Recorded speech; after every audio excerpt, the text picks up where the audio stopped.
Vadodara airport પર મુસાફરોએ હોબાળો મચાવતા એરપોર્ટ તંત્ર દોડતું થઈ ગયું હતું। મુસાફરોએ એક્સપાયરી ડેટ વાળું કોલ્ડ ડ્રિંક અપાયું હોવાનો આરોપ મૂકીને હોબાળો મચાવ્યો હતો।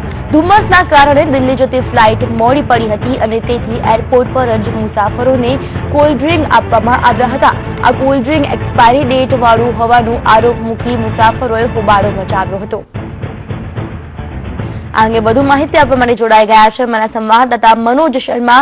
જી મનોજ, શું વિગતો મળી રહી છે, ખાસ કરીને યાત્રીઓ દ્વારા જે રીતે હોબાળો મચાવવામાં આવ્યો છે?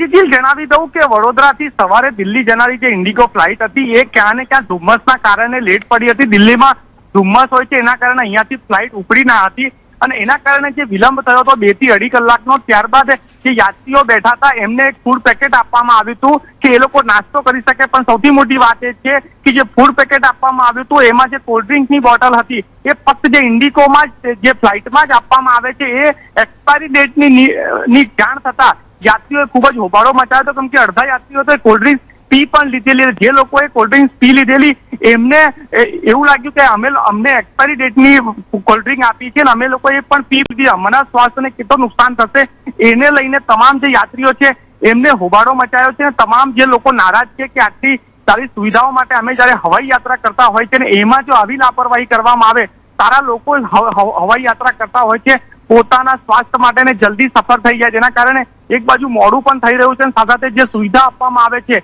એમાં પણ મોટી લાપરવાહી છે કે એક્સપાયરી ડેટની વસ્તુઓ પ્લેનમાં જે યાત્રીઓ છે એને પીરસવામાં આવી રહી છે।